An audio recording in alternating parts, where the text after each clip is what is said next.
ট্রাম্পের এই বক্তব্যে মধ্যপ্রাচ্য সহ বিশ্বের সাধারণ মানুষ এবং ব্যবসায়ীদের মাঝে যথেষ্ট পরিমাণে উদ্দীপনা ছিল, কিন্তু অনেকগুলো প্রশ্ন নতুন করে সামনে আসে। ইরানের পক্ষ থেকে এর পরপরই বলা হয় যে তারা হরমুজ প্রণালী পুরোপুরি উন্মুক্ত করছে না। ট্রাম্প ইরানের ইউরেনিয়াম নিয়ে যে বক্তব্য দিয়েছেন সেই বক্তব্য সঠিক না। ইরান তার ইউরেনিয়াম কোথাও দিবে না, কারো কাছে হস্তান্তর করবে না। ট্রাম্প হুমকি দিলেন যে আগামী বুধবারের মধ্যে যদি শান্তি চুক্তি না হয় তাহলে ইরানের উপরে আরো জোরে সোরে আক্রমণ করবেন। মার্কিন সেন্টকম বলল তারা হরমুজ প্রণালীতে অবরোধ এখনো পর্যন্ত পুরোপুরি কার্যকর রেখেছে এবং তারা সেখান থেকে তাদের অনুমতি ছাড়া কোনো জাহাজকে যেতে দিচ্ছে না। এই হরমুজ প্রণালী, ইরান, ট্রাম্প, যুদ্ধবিরতি, এগুলো নিয়ে যখন পুরো বিশ্ব ব্যস্ত, ঠিক সেই সময়ে সেই মুহূর্তে আরেকটা দেশের কর্মকাণ্ড নিয়ে তেমন কোনো আলোচনাই হচ্ছে না। যে আলোচনাটা আসলে সবচেয়ে বেশি হওয়া দরকার, যেখানে নজর সবচেয়ে বেশি দেয়া দরকার, সেই জায়গা থেকে নজরটাকে ঘোরানোর জন্য ট্রাম্প যত সব কাণ্ড কারখানা কাহিনী করে যাচ্ছেন সেদিকে মানুষ নজর দিচ্ছে অনেক বেশি।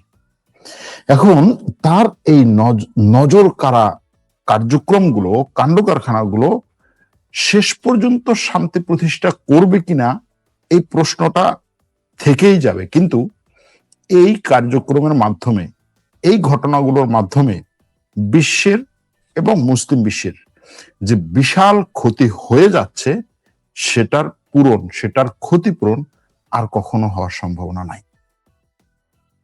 এটা নিয়ে আলোচনা করব আজকের এই এপিসোডে। তবে শুরুতে আপনাদেরকে সর্বশেষ সংবাদগুলো এক এক করে বলে তারপরে সামনে আগাচ্ছি। হরমুজ প্রণালী খুলে দেওয়ার কথা বলেছিলেন ইরানের পররাষ্ট্রমন্ত্রী গত রাতে। তিনি বলেছেন যে লেবাননে ইসরায়েল এবং লেবাননের মধ্যে যে একটা যুদ্ধবিরতি হয়েছে, সেই যুদ্ধবিরতির কারণে হরমুজ প্রণালী খুলে দিচ্ছে ইরান। কিন্তু ঠিক তখনও হরমুজ প্রণালী আটকে রাখার কথা বলেছিল আমেরিকা। আমেরিকার সেন্টকম বলছে যে তারা হরমুজ প্রণালী খুলে দেবে না। তাহলে ইরানের সেই হরমুজ প্রণালী খোলার বা খুলে দেওয়ার যে কথা বলেছে সেটার ভ্যালুটা কি? এখন এই হরমুজ প্রণালী খুলে দেয়া নিয়ে পরবর্তীতে ট্রাম্প অনেকগুলো কথা বলেন ইরানের এই বক্তব্যের পরপরই। ইরানের পররাষ্ট্রমন্ত্রীর সেই বক্তব্য বিশ্বে ব্যাপক পরিমাণে একটা নাড়া দিয়েছিল এবং সেই নাড়া দেওয়ার পিছনে মূল কারণ ছিল হরমুজ প্রণালীর কারণে বিশ্বের প্রায় সব দেশ জ্বালানি সংকটে পড়তে যাচ্ছে। যত দ্রুত এই প্রণালী খোলা হবে তত দ্রুত বিশ্ব এই জ্বালানি সংকট থেকে মুক্তি পাবে। এখন হরমুজ প্রণালীটা বন্ধ করে রেখেছে বর্তমানে দুটো পক্ষ, একটা হচ্ছে ইরান পক্ষ আর একটা হচ্ছে আমেরিকার পক্ষ। ইরানের পররাষ্ট্রমন্ত্রী এই লেবাননের চুক্তি নিয়ে যে ঘোষণাটা দিলেন যে লেবাননের চুক্তি হয়ে গেছে, আমরা হরমুজ প্রণালী উন্মুক্ত করে দিলাম, আমাদের উপর থেকে তুমি অবরোধ তুলে দাও এবং নিষেধাজ্ঞা তুলে দাও। কারণটা কি? যুদ্ধে হরমুজ প্রণালী হচ্ছে ইরানের সবচেয়ে গুরুত্বপূর্ণ জায়গা। ইরান সেই জায়গাটাকে যদি উন্মুক্ত করে দেয় শুধুমাত্র এই লেবাননের সাথে ইসরায়েলের চুক্তি হয়েছে এজন্য, তাহলে ইরান এখানে কৌশলগতভাবে একটা ভুল পদক্ষেপ নিল বলা যায়। কারণ হরমুজ প্রণালী খুলে দেয়া মানে হচ্ছে ট্রাম্পের যুদ্ধে জিতে যাওয়া, কোনো ধরনের শান্তি চুক্তি ছাড়া। এখন ট্রাম্প সেই খবরের পরপরই বললেন যে দেখো, ইরান হরমুজ প্রণালী খুলে দিচ্ছে, সব বাণিজ্যিক চলাচল সম্পূর্ণভাবে উন্মুক্ত করা হয়েছে এবং যুদ্ধবিরতির বাকি সময় পর্যন্ত নির্ধারিত সমোন্নতি রুটে জাহাজ চলবে বাধাহীন ভাবে। দেখেন ইরানের পররাষ্ট্রমন্ত্রীর বক্তব্য, লেবাননের যুদ্ধবিরতির প্রেক্ষিতে হরমুজ প্রণালী দিয়ে সব বাণিজ্যিক জাহাজের চলাচল সম্পূর্ণভাবে উন্মুক্ত করা হলো। যুদ্ধবিরতির বাকি সময় পর্যন্ত নির্ধারিত সমন্বিত রুটে জাহাজ চলাচল করবে বাধাহীন ভাবে। মানে কি? মানে হচ্ছে আমার নির্ধারিত জায়গা দিয়ে যে জাহাজগুলো যাবে আমি তার উপরে কোনো ধরনের বাধা নিষেধ দেব না। এটা হচ্ছে ইরানের কথা। ঠিক তারপরে ট্রাম্প বলছেন ইরান এইমাত্র ঘোষণা করেছে যে সম্পূর্ণরূপে হরমুজ প্রণালী উন্মুক্ত এবং পূর্ণ চলাচলের জন্য সেটাকে খুলে দেওয়া হয়েছে এবং তিনি ধন্যবাদও জানিয়েছেন। গুড। এই ঘোষণা দেওয়ার পরই তেলের দাম হু করে কমেছে, প্রায় $5 থেকে $10 কমেছে গত রাতে তেলের দাম। ভালো কথা সেটাও। এরপরই ট্রাম্প বললেন যে হরমুজ প্রণালী উন্মুক্ত থাকলেও শুধুমাত্র ইরানের নৌ অবরোধ পুরোপুরি কার্যকর থাকবে। যুক্তরাষ্ট্রের সাথে ইরানের চুক্তি 100% সম্পন্ন না হওয়া পর্যন্ত এই অবরোধ বহাল থাকবে। কি হলো? ইরান বলল হরমুজ প্রণালী পুরোপুরি উন্মুক্ত করে দিলাম লেবাননের চুক্তি হওয়ার কারণে। ট্রাম্প ধন্যবাদ জানালো। এরপরই ট্রাম্প বলল যে ইরান হরমুজ প্রণালী খুলে দিলেও আমি ইরানের বন্দরগুলো থেকে কোনো জাহাজকে আসতে দেব না, হরমুজ প্রণালীতে আমাদের কন্ট্রোল থাকবে। বুঝেন কি কাহিনী? এরপরে ইরান বলছে যে হরমুজ প্রণালী দিয়ে কোনো ধরনের সামরিক জাহাজ যেতে দেব না, এটা শুধুমাত্র বাণিজ্যিক জাহাজের জন্য।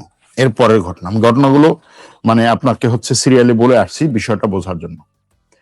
এরপরে ট্রাম্প বলল যে ইসরায়েল লেবাননে আর বোমা হামলা চালাবে না। মার্কিন যুক্তরাষ্ট্র ইসরায়েলের উপরে চাপ দিয়েছে এবং এই যে ইসরায়েল আর লেবাননের মধ্যে যে চুক্তিটি হয়েছে এই চুক্তিটা মার্কিন যুক্তরাষ্ট্রের বিশাল এক অর্জন। ইরান এটার উপরে ভিত্তি করেই মূলত হরমুজ প্রণালী খোলার কথা বলেছিল। এখন ট্রাম্প বলছে যে হরমুজ প্রণালীর পরিস্থিতি শেষ হওয়ার পর, অর্থাৎ হরমুজ প্রণালীর এই অবরোধ, হরমুজ প্রণালী দিয়ে আটকা জাহাজ আটকানো, বিশ্বের তেলের বাজারকে হচ্ছে তছনছ করে দেয়া, এই ঘটনা শেষ করার পরপরই, অর্থাৎ হরমুজ প্রণালী ইরান উন্মুক্ত করে দিয়েছে এই খবরের পরপরই তিনি বলছেন যে আমি ন্যাটো থেকে ফোন পেয়েছি। ট্রাম্পের কথা, তারা জানতে চেয়েছে আমাদের কি কোনো সাহায্য দরকার আছে।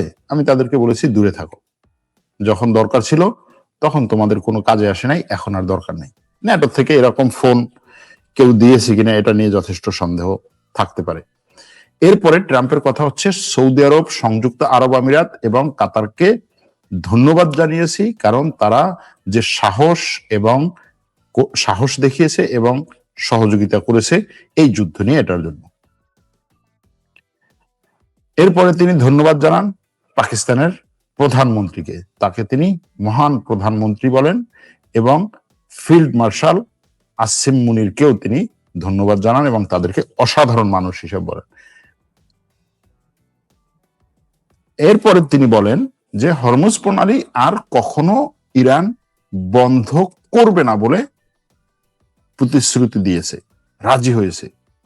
এটি আর বিশ্বের বিরুদ্ধে অস্ত্র হিসেবে ব্যবহার হবে না, ট্রাম্প বলতেছেন। এরপরে মার্কিন গণমাধ্যম বলছে যুদ্ধ শেষ করার লক্ষ্যে যুক্তরাষ্ট্র এবং ইরান 3 পৃষ্ঠার একটা খসড়া চুক্তিতে সম্মত হয়েছে। এই সব এই কথাগুলো আসার পর, দেখেন গতকাল সন্ধ্যায় এই জিনিসগুলো আসছে, এগুলো আসার পরে আপনার কাছে কি মনে হবে? গতকাল রাতে এগুলো এসছে, এগুলো আসার পরে কি মনে হবে এই তথ্যগুলো? যে যুদ্ধটা শেষ হয়ে গেছে মোটামুটি বলা যায়, যে এরা এখন নিজেদের মধ্যে এই খসড়া চুক্তি দিয়ে একটা যুদ্ধ শেষ পর্যায়ে চলে এসেছে এবং শান্তি চুক্তি হয়ে যাচ্ছে, এরকমটি মনে হবে আপনার কাছে। এখন ঠিক এটার পরপরই, এবং এই যে শান্তি চুক্তি হয়ে যাচ্ছে বলছে ট্রাম্প, বলছে ইরান আমার কাছে পরমাণু কি বলে সমৃদ্ধ করা পরমাণু ফেরত দেওয়ার ব্যাপারে সম্মত হয়েছে। ইরান আর কোনোদিন পরমাণু অস্ত্র বানাবে না, সারা জীবনে আর কোনোদিন অনির্দিষ্টকালের জন্য ইরান তার পরমাণু অস্ত্র বানানোর কথা বানাবে না বলে সম্মত হয়েছে। সুতরাং এখানে একটা যুদ্ধবিরতি, এটাই মনে হচ্ছে। এবং এখানে যেই জিনিসটাকে চিত্রায়ন করা হয়েছে তাতে মনে হচ্ছে যে এই যুদ্ধে ইরানের কাছ থেকে যুদ্ধের আগে যেই সমস্ত জিনিস চাওয়া হয়েছিল সেই জিনিসগুলোই এখন যুদ্ধের পরে দেয়া হয়েছে, এটাই এরকম একটা চিত্র। এখন আসুন তারপরে কি হলো। তারপরে ইরান বলছে যে হরমুজ প্রণালী দিয়ে জাহাজ চলাচলের ক্ষেত্রে কয়েকটা কঠোর শর্ত আরোপ করলাম। সেটা কি? শুধুমাত্র বাণিজ্যিক জাহাজ চলাচল করতে পারবে, সামরিক জাহাজ চলাচল করতে পারবে না, সেনাবাহিনীর নৌবাহিনীর জাহাজ চলাচল করতে পারবে না। শত্রু দেশ আমেরিকা, ইসরায়েল এবং আরো যে সমস্ত দেশকে ইরান শত্রু দেশ হিসেবে আখ্যায়িত করেছে, তাদের দেশে যাওয়া, তাদের দেশের কোনো মালিকানাধীন, তাদের দেশ থেকে আসা কোনো কার্গো জাহাজ বা কোনো পণ্যবাহী জাহাজ যাতায়াত করতে পারবে না হরমুজ প্রণালী দিয়ে। সব জাহাজকে ইরানের নির্ধারিত এবং তাদের নির্দিষ্ট রুট ব্যবহার করতে হবে এবং এই রুট ব্যবহার করতে হরমুজ প্রণালী পার হতে ইরানের বিপ্লবী গার্ডের অনুমতি লাগবে। এবং এই যে চলাচলের আগে এবং পরে ইরানি কর্তৃপক্ষের সাথে সমন্বয়কে বাধ্যতামূলক করা হয়েছে, এই বাধ্যতামূলক আদেশ না মানলে সেই সমস্ত জাহাজকে হরমুজ প্রণালী পার হতে দেয়া হবে না। এখন এই যে ধরেন শুরুর দিকের যে কথা এবং পরের কথা, কি হরমুজ প্রণালী সব জাহাজের জন্য উন্মুক্ত করে দেয়া হলো। পরে এসে আমরা যেটা দেখলাম যে হরমুজ প্রণালী উন্মুক্ত করে দিয়েছে কিভাবে? ইরান এই যুদ্ধ শুরুর পর থেকে তার হরমুজ প্রণালী নিয়ে যে পরিকল্পনা, যে প্রকল্প, যেই ঘোষণা ছিল সেই জায়গায় আছে। তাহলে পররাষ্ট্রমন্ত্রী কেন এরকম একটা বক্তব্য দিলেন? আর ট্রাম্প সেটার উপরে ভিত্তি করে মোটামুটি একেবারে যুদ্ধ বন্ধ করার টুইট গুলো কেন করলো? এই প্রশ্ন আসবে না? আসবে।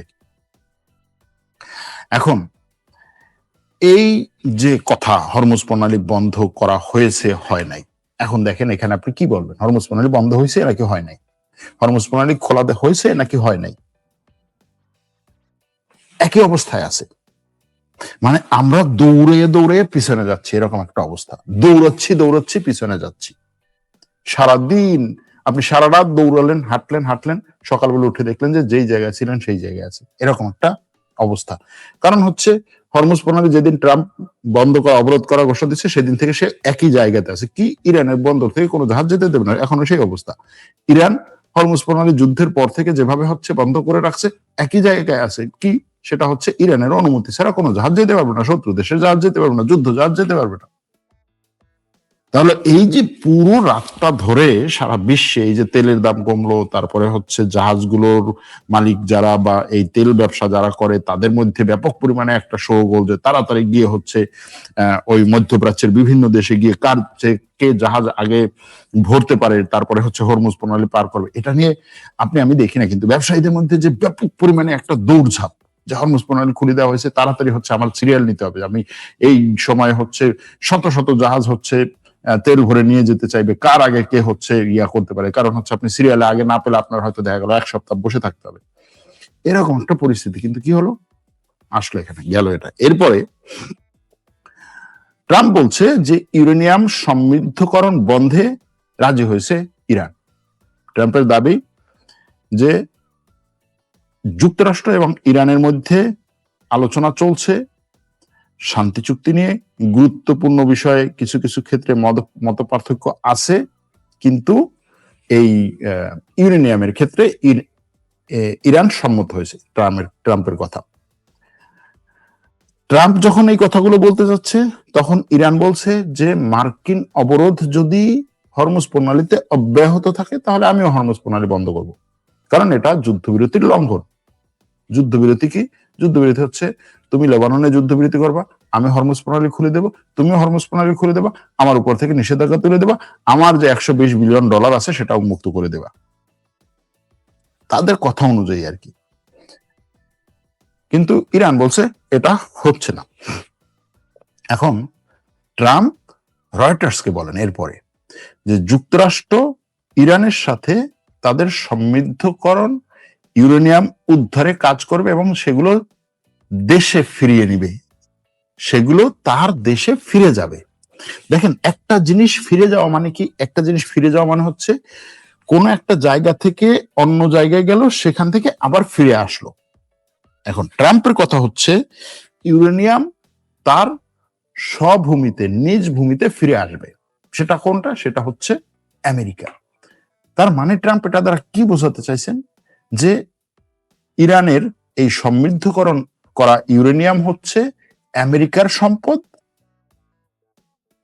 আমেরিকা সেই সম্পদকে ইরান থেকে ইরানের সহযোগিতায় উদ্ধার করে আমেরিকায় নিয়ে যাবে।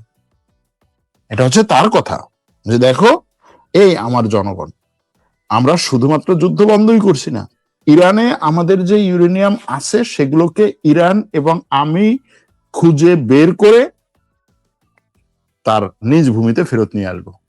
কথার স্টাইল বুঝছেন? গেল সেটা, যাই হোক। এবং তার আরো দাবি কি? ইরান অনির্দিষ্টকালের জন্য তার পারমাণবিক কর্মসূচি স্থগিত করতে রাজি হয়েছে। আর আমেরিকা ইরান থেকে জব্দ করা $120 বিলিয়ন একটা পয়সাও ফেরত দেবে না।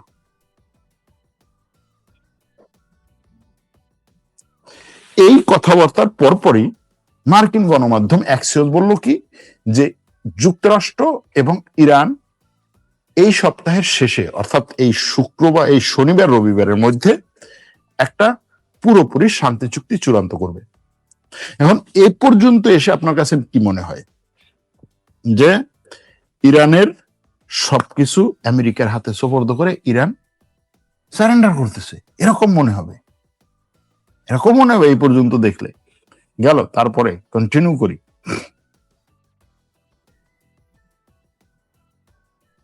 তাসনিম নিউজ এজেন্সি, ইরানের তাসনিম নিউজ এজেন্সি এরপরে বলছে যে লেবাননে যুদ্ধবিরতি যদি কার্যকর না হয় তাহলে ইসরায়েলে বড় ধরনের হামলা চালানোর প্রস্তুতি নিয়েছিল ইরান, এবং ইরানের সেই বড় ধরনের হামলা চালানোর যে প্রস্তুতি, যে সিদ্ধান্ত ইরানের সেনাবাহিনী বিপ্লবী গার্ড নিয়েছিল, সেটার কারণেই এই শান্তি চুক্তি করতে বাধ্য হয়েছে ইসরায়েল। কারণ কি?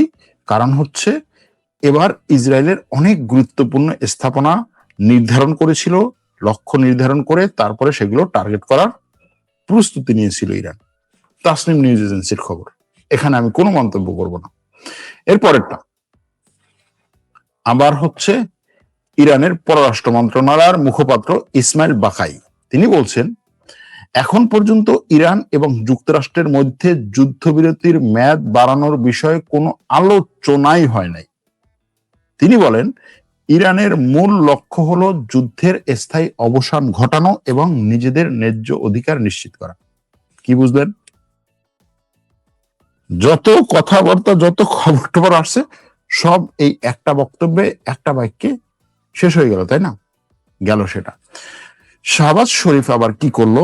এই যে আমেরিকার প্রেসিডেন্ট শাহবাজ শরীফকে থ্যাংক ইউ বললো, গ্রেট প্রাইম মিনিস্টার বললো, সেটার জন্য আবার শাহবাজ শরীফ ট্রাম্পকে বললেন যে মাননীয় রাষ্ট্রপতি ট্রাম্প, পাকিস্তানের জনগণের পক্ষ থেকে ফিল্ড মার্শাল সৈয়দ আসিম মুনির এবং আমি প্রধানমন্ত্রী শাহবাজ শরীফের পক্ষ থেকে আপনার সদয় ও মহৎ কথার জন্য গভীরভাবে কৃতজ্ঞতা প্রকাশ করছি। শাহবাজ শরীফের বক্তব্য। এরই মধ্যে ঘটনা আরো ঘটছে। ইরানি কর্মকর্তা রয়টার্সকে বলছেন যে হরমুজ প্রণালী খোলা রাখা মূলত যুদ্ধবিরতির শর্তাবলী মেনে চলার উপর নির্ভরশীল। পারমাণবিক বিষয়গুলোর নিয়ে বিস্তারিত কোনো চুক্তি হয়নি। হরমুজ প্রণালী যদি আমেরিকা যুদ্ধের শর্ত মেনে চলে তাহলে হরমুজ প্রণালী আমরা খুলে দেব। এখন এই জায়গাতে এসে আমেরিকার পত্রপত্রিকাগুলো এখন ধরেন ঘোলাটে নিউজ দেওয়া শুরু করলো। কি? যুক্তরাষ্ট্র ইরানের মধ্যে সরাসরি আলোচনা আগামী সোমবার পুনরায় শুরু হতে পারে, এরকম খবর দিয়েছে।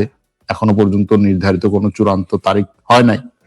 ওদিকে হিজবুল্লাহ এবং হামাসের মতো গোষ্ঠীগুলোকে, হিজবুল্লাহ, হামাস সহ আরো যে সমস্ত প্রক্সি সংগঠন আছে, সেগুলোকে ইরান কোনো ধরনের সাপোর্ট দিবে না, এ ব্যাপারে ইরান সম্মত হয়েছে, অর্থাৎ আমেরিকার যে দাবিগুলো।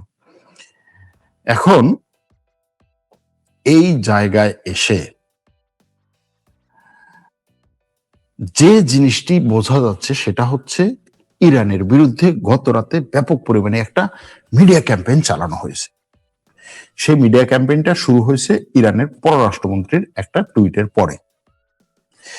এই মিডিয়া ক্যাম্পেইন চলতে চলতে আমেরিকার প্রেসিডেন্ট মোটামুটি ঘোষণা করলেন যে আমি 8টা যুদ্ধ বন্ধ করছি, 9 নম্বর যুদ্ধ বন্ধ করব, 10 নম্বর যুদ্ধ বন্ধ করব, এবং আমি নোবেল প্রাইজ পাবো।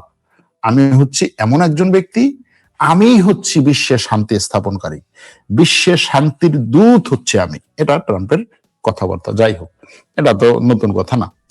এখন ইরানের পরে সে বলছে যে ইরানের পরে আমাদের টার্গেট হচ্ছে কিউবা, আর ইসরায়েল বলছে ইরানের পরে আমাদের টার্গেট হচ্ছে তুরস্ক। দেখা যাক। এই সব কিছুর পর ইরানের পার্লামেন্ট স্পিকার বলছেন, সংসদের স্পিকার বলছেন যে ট্রাম্প গত 1 ঘন্টায় বড় বড় 7টা মিথ্যা কথা বলছে। এই 7টা মিথ্যা কথা সে এমন ভাবে বলছে, এগুলোর উপরে ভিত্তি করে আসলে শান্তি চুক্তি হওয়া সম্ভব না। এটা হচ্ছে তার কথা, যে এগুলোর উপরে ভিত্তি করে শান্তি চুক্তি হওয়া সম্ভব না, এই ধরনের মিথ্যার উপরে ভিত্তি করে আমরা সামনে আগাতে পারি না। এটা হচ্ছে ট্রাম্প ইরানের পার্লামেন্ট স্পিকারের কথা।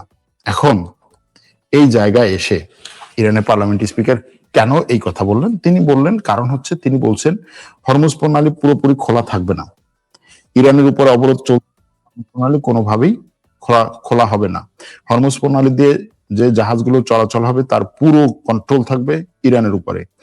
এমনকি এরপরে হরমুজ প্রণালী খোলা থাকবে কিনা, বন্ধ থাকবে, কোন নিয়মে চলবে, এগুলোর বাস্তব পরিস্থিতি নির্ধারণ করার জন্য টুইটের উপরে নির্ভর করবে না।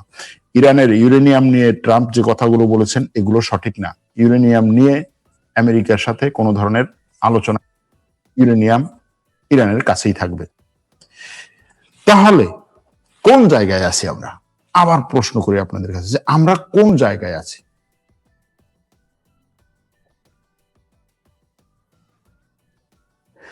এখন এই যে হরমুজ প্রণালী নিয়ে নতুন কড়াকড়ি ইরানের আবার নতুন করে বলছে, ইরান মধ্যস্থতাকারীদের আজকে জানিয়েছে যে যুদ্ধবিরতির সময় হরমুজ প্রণালী দিয়ে জাহাজ চলাচলে এই কঠোর কিছু নীতিমালা আরোপ করবে ইরান। তার মধ্যে হচ্ছে প্রত্যেক দিন 12টার মতো জাহাজ চলাচলের অনুমতি পাবে, বাকি জাহাজগুলোর জন্য টোল বা ফি দিতে হবে। তার মানে হচ্ছে 12টা জাহাজকে সে টোল মুক্ত করবে। যে কথাবার্তাগুলো আসছে, ওয়াল স্ট্রিট জার্নাল এটা বলছে, ভাই 12টা জাহাজ, কোন 12টা জাহাজকে সে টোল মুক্ত করবে? বাকিগুলোকে হচ্ছে টোল বা ফি দিতে হবে। এরপরে হচ্ছে সব জাহাজকে ইরানের বিপ্লবী গার্ডের সাথে সমন্বয় করতে হবে, এরকম একটা কথা আসছে। এবং ইরান যে শর্তগুলো দিয়েছে সেগুলোতে আসছে। গেল এটা।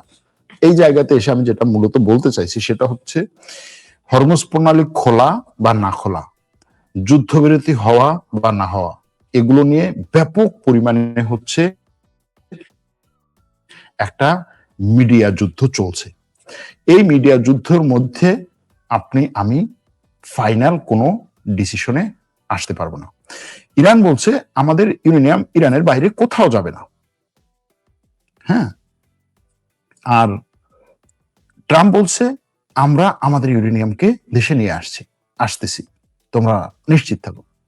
যাই হোক, এখন যে জায়গাটাতে আজকে আসতে চাচ্ছি, এই আলোচনাগুলো সাইডে রাখলাম, আপনারা জাস্ট হচ্ছে এগুলোকে মিলাবেন, আলোচনাগুলো সাইডে রাখলাম।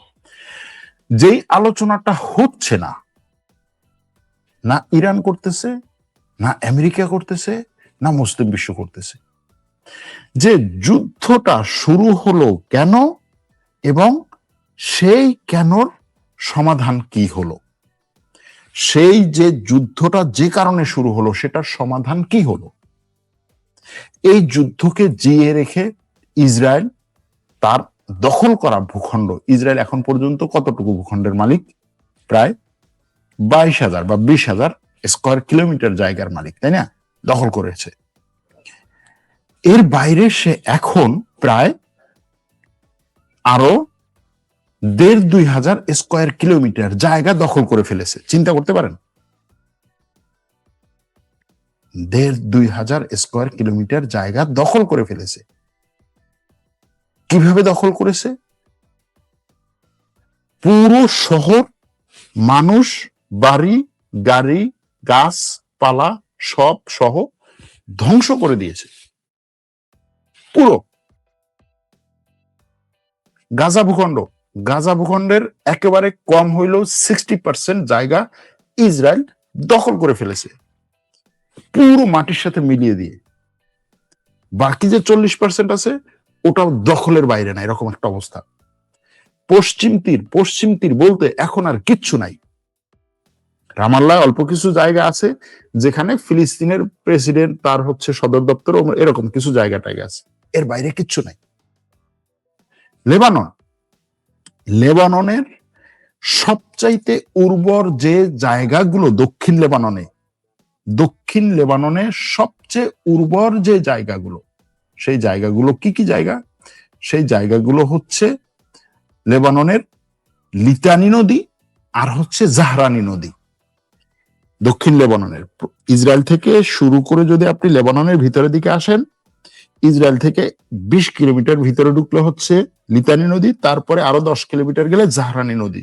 দুটো মিঠা পানির মূল উৎস যেগুলো দিয়ে পুরো লেবাননে চাষাবাদের জন্য ব্যবহার করা হয়।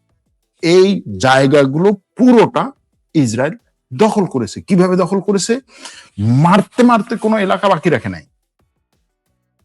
কোনো এলাকা বাকি রাখে নাই, কোনো শহর খালি নাই, কোনো শহরে বিল্ডিং দাঁড়ায় নাই, দখল করেছে। হাজার হাজার শিশু, নারী, মা, পুরুষ মেরেছে, বাকিদেরকে তাড়িয়ে দিয়েছে। স্পষ্ট বলছে যে লেবাননের এই জায়গা থেকে লোকজন সরে যাও, আমি আক্রমণ করবো। মানে বাপের বাড়ির আবদার, তুমি সরে যাও, আমি এখানে আক্রমণ করব। সরে যাওয়ার সময় একটা দেশে অন্য একটা দেশে গিয়ে আপনি বলছেন এই তুমি এই দেশ থেকে, এই জায়গা থেকে সরে যাও, এটা আমি আক্রমণ করব। আর ওই দেশের সরকার কি বলছে? ওই দেশের সরকার বলছে আমি তোমার সাথে শান্তি চুক্তি করতে চাই। ইরান সেই শান্তি চুক্তির উপর ভিত্তি করে বলছে আমি হরমুজ প্রণালী খুলে দিচ্ছি। শান্তি চুক্তিটা কি? ইসরায়েল যেই জায়গাগুলো দখল করেছে সেগুলো তার দখলে থাকবে, ওই জায়গার উপরে কোনো ধরনের আক্রমণ কেউ করতে পারবে না।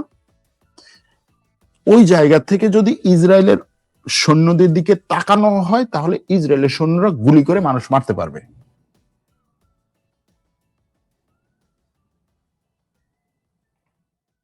যে কোনো সময় ইসরায়েল চাইলে আবার হামলা চালাতে পারবে।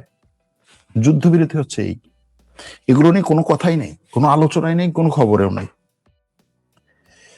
এরপরে সিরিয়ার দক্ষিণ অঞ্চলে দুরুজিদের যে জায়গা, সুয়াইদা এবং হচ্ছে ওটার পাশে হচ্ছে কুনতাইরা, যে দুটো প্রদেশ ডিফ্যাক্টো দখলে, ইসরায়েলের দখলে। গতকালকে হচ্ছে আমেরিকার কি বলে সে, আমেরিকার রাষ্ট্রদূত, সে বলছে যে সিরিয়াকে আমরা ধন্যবাদ জানাই, এত সভ্য, এত চমৎকার, এত সুন্দর, এত অমায়িক, এত ভদ্র একটা ছেলে সিরিয়ার রাষ্ট্রপতি হয়েছে।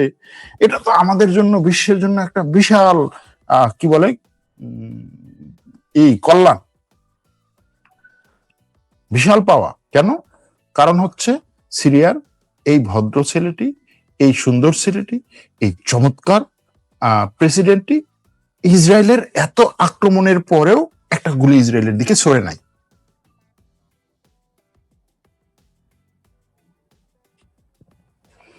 এখন দেখেন ইসরায়েল যে পরিমাণ ভূখণ্ড তার ছিল, সেই ভূখণ্ডের বাইরে সে এখন প্রায় 1,500 স্কোয়ার কিলোমিটার জায়গা দখল করে ফেলেছে। এবং এই চুক্তিগুলোতে, এই শান্তি আলোচনাগুলোর কোনো জায়গায় এই জিনিসটা নাই যে ইসরায়েল তার এই দখল করা জায়গাগুলোর থেকে সরে যাবে। সব জায়গায় শান্তি, শান্তি আর শান্তি, শান্তি আর শান্তি। শান্তি বোর্ড, পিস বোর্ড, মুসলিম বিশ্বের সবাই সেই বোর্ডের সদস্য। কি শান্তি? শান্তিটা হচ্ছে ইসরায়েল যে পর্যন্ত অশান্তি তৈরি করেছে, ওই অশান্তি নিয়ে মেনে নিয়ে তোমার হচ্ছে শান্তি শান্তি জব করতে হবে। ইসরায়েল যে পর্যন্ত জায়গা দখল করেছে ওই পর্যন্ত মেনে নিয়ে তোমার ওখান থেকে সরে যেতে হবে, এবং ওইদিকে তুমি কোনোদিন ফিরেও তাকাইতে পারো না যে আমি আমার মাতৃভূমি জন্মভূমি ছেড়ে চলে যাচ্ছি, এটার মায়ে একটু পিছনে ফিরে তাকাই। ও পিছনে ফিরে তাকালেও ইসরায়েলের সৈন্যরা বলবে যে ও আমার দিকে চোখ দিয়ে হচ্ছে আমার শত্রুতা করছে, ওর চোখ তুলে দেব, কিচ্ছু বলতে পারবে না। লেবাননে এটা হচ্ছে শান্তি চুক্তি। হিজবুল্লাহ নাম দিয়ে এগুলো করা হচ্ছে। হ্যাঁ, হিজবুল্লাহ আছে লেবাননে। সিরিয়াতে কোন একটা কিছু নাম দিয়ে করা হচ্ছে কি, দ্রুজিদের হচ্ছে উপরে সরকার আক্রমণ করছে।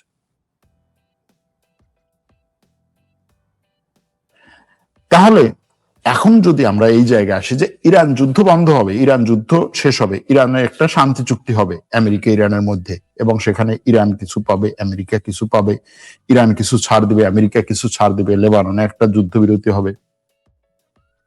কিন্তু ইসরায়েল যে একেবারে অ্যাক্টিভ ভাবে যে সমস্ত জায়গা দখল করলো, যতগুলো মানুষ মারলো, যতগুলো বাড়ি ঘর ধ্বংস করলো, যতগুলো একটা দেশের সম্পদ নষ্ট করলো। কিভাবে নষ্ট করছে জানেন? আমেরিকা অনুমতি দিয়েছে ইসরায়েল রাসায়নিক দ্রব্য, কেমিক্যাল ছেড়েছে হচ্ছে মাঠে। আপনি চিন্তা করেন, আপনার ব্যাপক পরিমাণে মাঠের পর মাঠ, গ্রামের পর গ্রাম, কিসের উপরে নির্ভর করে মানুষ? কৃষির উপরে। বাংলাদেশের কথা চিন্তা করেন, এখন আপনার মাঠে ধান আছে, আপনি ধান ফলাচ্ছেন, চাষ করছেন, বীজ হয়েছে, বড় হয়েছে, মোটামুটি ধান ফুটছে, উপর দিয়ে বিমান উড়ে যাচ্ছে। বিমান জাস্ট হচ্ছে ধরেন ওই ধান ক্ষেতের 50 মিটার উপর দিয়ে বিমান যাচ্ছে এবং ব্যাপক পরিমাণে হচ্ছে রাসায়নিক দ্রব্য ছাড়ছে। যে রাসায়নিক দ্রব্যগুলো ওই ধানগুলোকে তো শেষ করবেই, পরবর্তীতে আপনি ওইখানে ধান চাষ করবেন কিন্তু কোনো ধান হবে না।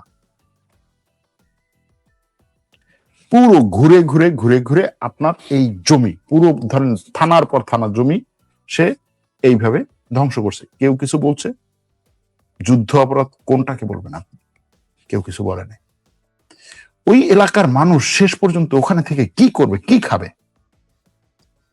এই অঞ্চলে জয়তুন উৎপাদন হয় ব্যাপক পরিমাণে। একটা জয়তুন গাছ, একটা বাড়ির হচ্ছে ধরেন পেছনে বা বাগানে জয়তুন গাছ লাগানোর পরে সেই জয়তুন গাছ থেকে আপনি বছরের পর বছর জয়তুন পান।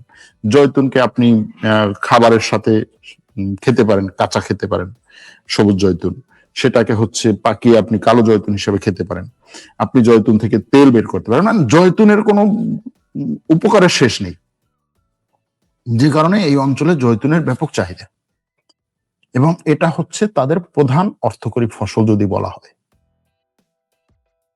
হাজার হাজার হেক্টর জয়তুনের গাছ বুলডোজার দিয়ে ধ্বংস করে দিয়েছে। যুদ্ধবিরতি, শান্তি চুক্তি, এই হচ্ছে শান্তি চুক্তি। আমরা শান্তি চুক্তির জন্য আমরা ইয়ে করি, এই হচ্ছে শান্তি চুক্তি। ইসরায়েলের শান্তি চুক্তিটা হচ্ছে আমি সব ধরনের আকাম করে যাব এবং যেখানে গিয়ে আমি থামবো ওইখানে গিয়ে শান্তি চুক্তি হবে। পরবর্তী শান্তি চুক্তির আগ পর্যন্ত আমি ওখান থেকে সামনে আগাবো। এবং এটা আমরা সবাই মেনে নিচ্ছি। কেন মেনে নিচ্ছি? কারণ হচ্ছে এর চেয়ে বড় একটা সিচুয়েশন ক্রিয়েট করা হয়েছে। তো আপনার যখন মনে করেন যে পায়ের মধ্যে ফোড়া হবে, সেই ফোড়ায় ছোট্ট একটা ফোড়া হয়েছে, আপনি ওটা নিয়ে চিল্লাপাল্লা করতেছে, কিন্তু যখন আপনার একটা আঙ্গুল কেটে ফেলা হবে তখন ওই ফোড়ার ব্যথাটা আপনার কাছে কিছু মনেই হবে না।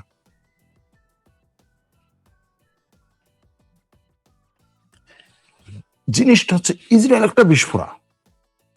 এই বিস্ফোরাটা ওর আশেপাশের যতগুলো দেশ আছে সবগুলো দেশকে অশান্ত করছে। যথেষ্ট, মানে হয় না যে কষ্ট পাইতে পাইতে পাইতে পাইতে আপনার কাছে মনে হয় আল্লাহ এই কষ্টের চেয়ে তুমি নিয়ে যাও। ইসরায়েলের আশেপাশের দেশের মানুষগুলোর পরিস্থিতি এরকম করেছে। তাদের এই যে আহাজারি, এটা শোনার মতো পরিস্থিতি নাই মানুষের, বিশ্বের আহাজারি যে তারা করবে কোনো মিডিয়ার সামনে, সেই মিডিয়াকে রাখা হয় নাই। চিন্তা করতে পারেন, হাজার হাজার শত শত সাংবাদিককে মেরে ফেলা হয়েছে, শত শত, ছোট খাটো বড় মাঝারি যত ধরনের মিডিয়া আছে সব মিডিয়া সাংবাদিককে মেরে ফেলা হয়েছে, যেন ওইখান থেকে কোনো আহাজারি যেন দুনিয়ার কাছে না যায়। মানে তাদের যে বুক ফুটিয়ে তারা যে চিৎকার দিবে সেটারও কোনো সুযোগ নাই। এরকম একটা পরিস্থিতি, এবং সেখান থেকে কি হচ্ছে, মুখ ফিরিয়ে হরমুজ প্রণালী, কারণ হচ্ছে হরমুজ প্রণালীটাকে নিয়ে এমন একটা সিচুয়েশন ক্রিয়েট করা হয়েছে যে সারা বিশ্ব এখন এটার ভুক্তভোগী। তো তুমি ওটা নিয়ে কখন আলোচনা করবে? তুমি নিজেই তো ভুক্তভোগী, তোমার নিজের দেশে হচ্ছে তেল পাচ্ছ না, নিজের দেশে গাড়ি চলতেছে না, নিজের দেশের জনগণ রাস্তায় নামছে, নিজের দেশের উৎপাদন বন্ধ, নিজের দেশের কলকারখানা বন্ধ, সরকার ক্ষমতায় থাকতে পারতেছে না, তো তুমি কিসের ওই ইসরায়েল কয়েকজন মানুষ মারছে এটা নিয়ে চিল্লাফাল্লা করবা? তুমি তখন হরমুজ প্রণালী, ভাই তাড়াতাড়ি হরমুজ প্রণালী খুলে দে, আমি একটু শান্তি পাই। এরকম একটা পরিস্থিতি তৈরি হয়েছে। এখন এই অবস্থায় ইসরায়েলের কতটুকু ক্ষয়ক্ষতি হয়েছে? ভাই ইসরায়েলের যতটুকু ক্ষয়ক্ষতি হোক, আপনি ইসরায়েলের একটা ভূখণ্ড, একটা ইঞ্চি মাটি ফেরত পাইছেন? পান নাই, পান নাই। দখল করা মাটির দূরের কথা, আপনার মসজিদে আকসায় এখন আপনি হচ্ছে ঠিক মতো ঢুকতে পারছেন না। ইসরায়েলের অমুক জায়গায় ক্ষতি হয়েছে, সমুক জায়গায় ক্ষতি হয়েছে, ওইখানে 5 জন মানুষ আহত হয়েছে, ওইখানে 3 জন মানুষ আহত হয়েছে, ওইখানে 1 জন নিহত হয়েছে। বিশাল কাজ হয়েছে, বিশাল কাজ হয়েছে আসলেই তো, কারণ কেউ তো তার দিকে চোখ তুলে তাকায় নাই। কিন্তু বাকিটা, এই যুদ্ধবিরতি নিয়ে আমরা আর কয়েকদিন পরে ব্যাপক পরিমাণে হইচই করব, ব্যাপক পরিমাণে। এই যুদ্ধবিরতিতে কে কতটুকু খুশি হয়েছে, কিভাবে খুশি হয়েছে, কতটুকু হচ্ছে লাভ করেছে, ইসরায়েলকে একেবারে হচ্ছে মাটির সাথে মিশিয়ে দিয়েছে, এগুলো নিয়ে আমরা ব্যাপক উচ্চবাচ্য তুস্তি করব। কিন্তু এখানে 4টা দেশে একত্রে, ইসরায়েল 4টা দেশে তার এই যে সম্প্রসারণ নীতি, ইসরায়েলের নীতিটা কি? ইসরায়েলের নীতিটা হচ্ছে সম্প্রসারণ নীতি, যে আমি জায়গা দখল করে করে হচ্ছে আমি রাষ্ট্র বাড়াবো, জায়গা দখল করে করে সেই জায়গাগুলোতে ইহুদিদের জন্য বসতি করব, জায়গা দখল করে করে সেই জায়গাকে আমি আমার নিজের ভূমি হিসেবে আখ্যায়িত করে সেখানে হচ্ছে আমি চিরদিনের জন্য সৈন্য দিয়ে সেটাকে আমার কন্ট্রোলে নিয়ে আসব। সেটার জন্য যতজন মানুষ মারা যায় যাক, সেটার জন্য যদি আমার কোনো মানুষজন মারা যায় তাদেরকে আমি শহীদ বলবো। এবং সে এটাই করছে, এটার থেকে এক পাও পিছপা হচ্ছে না, এবং এটা করছে বিশ্বের সামনে, এটা করছে হরমুজ ইস্যুকে ব্যবহার করে, এটা করছে ইরান ইস্যুকে ব্যবহার করে, এটা করছে হিজবুল্লাহ ইস্যুকে ব্যবহার করে, এটা করছে সিরিয়া ইস্যুকে ব্যবহার করে, এটা করছে আরো বিভিন্ন ইস্যুকে ব্যবহার করে। ফলাফল আমরা দেখব একটা শান্তি চুক্তি, যে শান্তি চুক্তির কোনো ভবিষ্যৎ নাই। হয়তো বলা হবে অনির্দিষ্টকালের জন্য কেউ কাউকে আক্রমণ করবে না, এটা করবে না, সেটা করবে না। ইসরায়েল ওপেনলি বলে দিয়েছে আমি এগুলো মানবই না,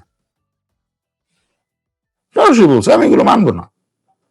না ইরানের উপরে আক্রমণ করা থেকে আমি বিরত থাকবো, না লেবাননে আক্রমণ করা থেকে বিরত থাকবো, না আমি হচ্ছে এই গাজা ভূখণ্ড থেকে সরে আসবো।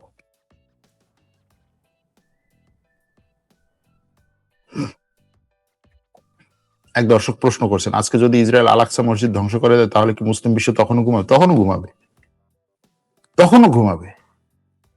ভাই যেই মুসলিম বিশ্বের কাছে একটা মানুষের জীবনের ভ্যালু নাই, আল আকসা মসজিদের ভ্যালু তার কাছে কি থাকবে?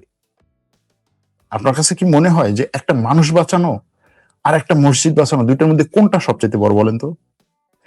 একটা নিষ্পাপ শিশুকে বিনা কারণে তার ঘরের মধ্যে বোমা হামলা করে, তার বুকের উপরে বোমাটা বিস্ফোরণ করে তার শরীরটাকে চূর্ণ বিচূর্ণ করে দিচ্ছে, ওই শিশুটাকে বাঁচানোর জন্য যার মন কাঁদে না, যে কোনো পদক্ষেপ নেয় না, সে আল আকসা মসজিদ কি বাঁচাবে বলেন তো?